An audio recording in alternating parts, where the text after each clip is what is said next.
ব্যষ্টিক বাজারজাতকরণ পরিবেশের উপাদানসমূহ আলোচনা কর, অথবা বিভিন্ন ধরনের ব্যষ্টিক পরিবেশ সম্পর্কে আলোচনা কর, অথবা বাজারজাতকরণের ব্যষ্টিক পরিবেশের শক্তিসমূহ আলোচনা কর।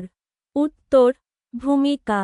বাজারজাতকরণ পরিবেশকে দুটি ভাগে ভাগ করা যায়। ব্যষ্টিক পরিবেশ উহাদের মধ্যে অন্যতম। ব্যষ্টিক পরিবেশের উপাদানগুলো বাজারজাতকরণে কিভাবে প্রভাব ফেলে তা নিম্নে আলোচনা করা হল। কোম্পানি বাজারজাতকরণ সরবরাহকারী, গ্রাহক, প্রতিযোগী, মধ্যস্থকারী, জনগোষ্ঠী। ১। কোম্পানি। কোম্পানি বাজারজাতকরণ পরিবেশের একটি উল্লেখযোগ্য উপাদান। যে কোনো কোম্পানিতে বিভিন্ন বিভাগ থাকে এবং এই বিভাগগুলো বিভিন্নভাবে বাজারজাতকরণ পরিবেশকে প্রভাবিত করে। কোম্পানিকে তার কার্যাবলী সুচারুরূপে সম্পাদন করার জন্য বিভিন্ন বিভাগ, যেমন বিক্রয় বিভাগ, গবেষণা ও উন্নয়ন বিভাগ, উৎপাদন বিভাগ, হিসাব বিভাগ ইত্যাদি বিভাগের সাথে সম্পর্ক এবং সমন্বয় সাধন করে থাকে। ২। সরবরাহকারী। কোম্পানির পণ্য ও সেবা উৎপাদনে ব্যবহারের জন্য কাঁচামাল বিভিন্ন সরবরাহকারী যোগান দেয়। উদাহরণস্বরূপ বলা যায়, পোশাক তৈরির প্রতিষ্ঠানের জন্য কাঁচামাল হিসেবে কাপড়, সুতা, বোতাম ইত্যাদি বিভিন্ন উৎস হতে সংগ্রহ করতে হয়। ৩। মধ্যস্থ কারবারিগণ। বাজারজাতকরণে মধ্যস্থ কারবারিগণ হচ্ছে ওই সমস্ত ব্যক্তি বা প্রতিষ্ঠান যাদের সাহায্য ও সহায়তায় পণ্যসামগ্রী চূড়ান্ত ভোক্তার কাছে বিক্রয় বা বণ্টন হয়ে থাকে। ৪। ক্রেতা। সাধারণ কোম্পানি বা ব্যবসায় প্রতিষ্ঠান ক্রেতাসাধারণকে ৫ ভাগে ভাগ করে ক্রেতা বাজারে কার্যক্রম চালায়। প্রথমত, ব্যক্তি বা প্রতিষ্ঠান যারা ভোগের জন্য দ্রব্যসামগ্রী ক্রয় করে তারা ভোক্তা বাজার গঠন করে।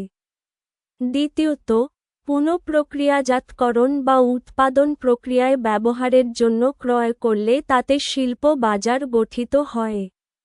তৃতীয়ত, পুনঃবিক্রয়ের জন্য দ্রব্যসামগ্রী ক্রয় করলে তাতে পুনঃবিক্রেতার বাজার গঠিত হয়। চতুর্থত, সরকার জনসেবা কার্যক্রম চালানোর জন্য দ্রব্যসামগ্রী ক্রয় করলে তাতে সরকারি বাজার গঠিত হয়। পঞ্চমত, বিদেশে অবস্থিত ভোক্তা, উৎপাদক, পুনঃবিক্রয়কারী ও সরকারি সংস্থা নিয়ে আন্তর্জাতিক বাজার গঠিত হয়। ৫।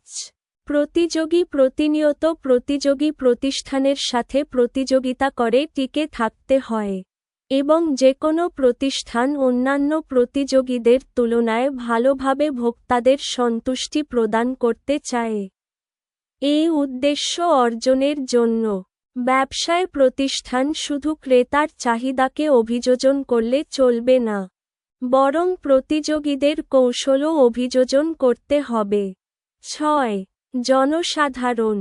জনসাধারণ হল কোন দল বা গোষ্ঠী যারা ব্যবসায় প্রতিষ্ঠানের কার্যক্রমে আগ্রহ প্রকাশ করে থাকে। এই সমস্ত দল ভিন্ন ভিন্ন নামে পরিচিত। বিভিন্ন জনসাধারণকে নিচের চিত্রের মাধ্যমে দেখানো যেতে পারে। অর্থসংস্থানকারী। জনসাধারণ অর্থ যোগান ক্ষমতার উপর প্রভাব বিস্তার করে থাকে, যেমন ব্যাংক ও অর্থলগ্নিকারী প্রতিষ্ঠান ইত্যাদি। গণমাধ্যমে জনসাধারণ খবর, নিবন্ধন ও অন্যান্য তথ্যাদি সরবরাহ করে থাকে, যেমন সংবাদপত্র, সাময়িকী, রেডিও, টেলিভিশন ইত্যাদি। উপসংহার। পরিশেষে বলা যায়, কোম্পানির সার্বিক বাজারজাতকরণ কার্যক্রমকে সুষ্ঠু, সুন্দর ও সঠিকভাবে পরিচালনার জন্য ব্যষ্টিক পরিবেশের বিভিন্ন উপাদানগুলোর সাথে অবশ্যই গভীরভাবে সমন্বয় সাধন করতে হয়। কারণ ব্যষ্টিক পরিবেশের উপাদানগুলো বাজারজাতকরণ কার্যক্রমে সবচেয়ে বেশি প্রভাব বিস্তার করে।